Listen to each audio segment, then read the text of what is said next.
so it should be interesting. Makes it more mysterious. I know, right? Very noir. Sorry I'm late. If you guys are football fans. Who won? Italy won! I know, 2-1.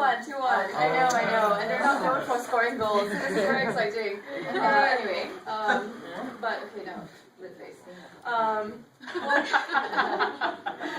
Well, hello everyone.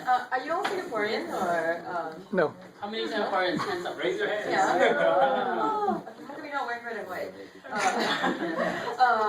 Well, this book is very, very special to me because it's part of a big series. If you haven't heard of it, it's the Noir series by Kashik Books. And they have Boston Noir, DC Noir, Brooklyn Noir. Very famous writers have edited these anthologies. Joyce Carol Oates edited New Jersey Noir. Dennis Lehane, who wrote The River, edited Boston Noir. So it's very exciting that we now have a Singapore Noir. And it's because I managed to corner the publisher at a party and asked him how come there isn't a Singapore Noir. And somehow 3 years later this book has come to be. So I'm very, very excited. And when I put together this book, I basically wanted to do two things. I wanted to show the West that Singapore is not what a lot of them think it is. Strict, straight-laced, boring, sterile, nothing ever happens there. All of us know that Singapore has its dark pockets. All of us know that very, very interesting things happen in Singapore. And I wanted to show that to the West a little bit.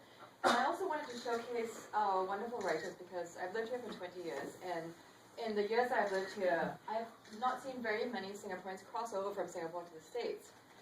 So I made a wish list of people, and Damon and Colin, well, I was very excited that they both agreed to do it.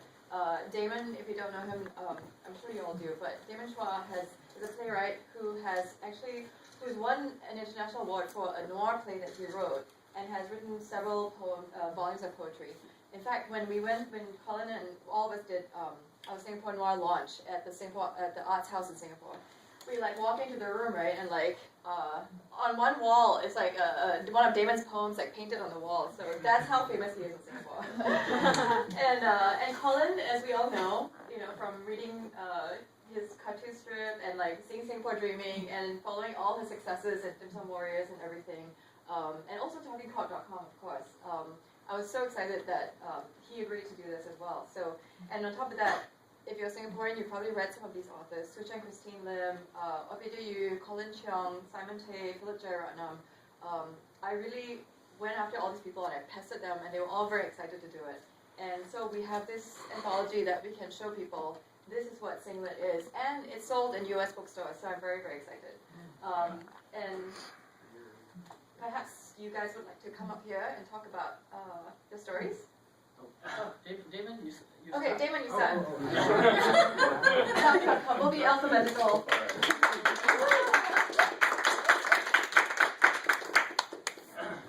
I'll be brief. When Cheryl asked me to, contribute a story to Singapore Noir, I was very excited. I have written short stories. I've written noir stuff like noir plays, but I've never written a noir short story set in Singapore. So this was a perfect opportunity to explore a genre that I love, set in a place that I know really well. So the way this works is each of us will pick a place in Singapore, a location in Singapore to set our stories. And this is the case for all the noir series. So I picked Woodlands because I decided that I want to pick a place as far away from downtown Singapore as possible. For those who know Singapore well, it's just next to the causeway. You can get to Malaysia in less than a kilometer. And if you want, you can swim across the Strait to Malacca, the Strait to Johor, and get there in, an hour or so. So my story is called Seifel and the Pink Edward VII. Seifel is a protagonist. Pink Edward VII is a stamp that is worth a lot of money, and it's his heirloom, family heirloom, and he lost it. So that's the introduction to my story. Oh, continue? Would you like to read a little bit? I would. Although before I do that, if I may, because I've been doing this for this is the 6th time I'm doing this. I would love to read a short excerpt from another writer's. There's so many great writers and great writing in this volume. And I think, rather than I'm sure a lot of you have heard my stuff already. So I want to read a little bit from Johann S. Lee's story called Current Escape.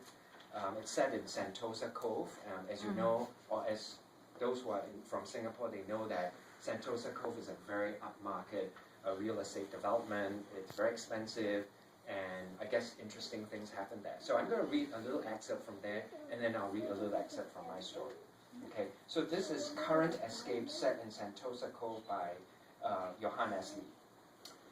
The first strike is a slap across her left cheek, but Merla barely flinches. She has learned to anticipate. His glare still fixed upon her. He steps backwards slowly, assessing the situation for a way to force a reaction.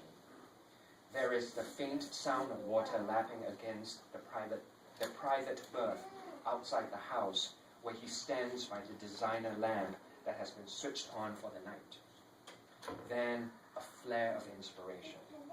He turns his eyes to the gaudy Swarovski collection arranged on the console table. A calculated pause to grant her time to read his next move. His hand hovers over his first choice. She stiffens. The heavy ornament hits her head just above the right eye, triggering a mad scrambling of her arms.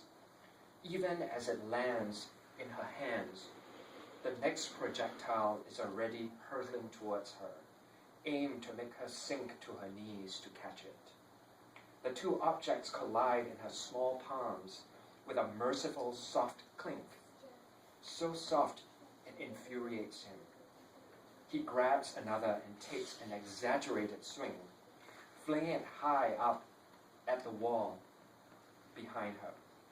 As Merla's chin drops, she feels falling fragments bounce off her back. He strides towards her, seizes her by the hair, and clubs her over the head with his clenched fist. The blow instantly hurling her onto the marble floor. She rolls into a fetal position, disoriented, both ornaments clutched to her chest. So that's, an excerpt by Johann S. Lee. Now, back to my story, and it's called Seifel and the Pink Edward Seven. Seifel's troubles started when he accepted an offer to work for Madame Zhang, who runs a small fruit stall midway between Marsiling and Kranji. Madame Zhang likes to hire Malays, for she knows they hardly ever complain, work hard, and pretty much keep to themselves. And even though she can only muster a few words of Bahasa, her English is equally deficient. She quickly developed a liking for the quiet and dependable Seifel, and groomed him to be one of her top runners. Apart from selling pineapples and papayas, Madame Zhang makes much of her income peddling forged passports and visas.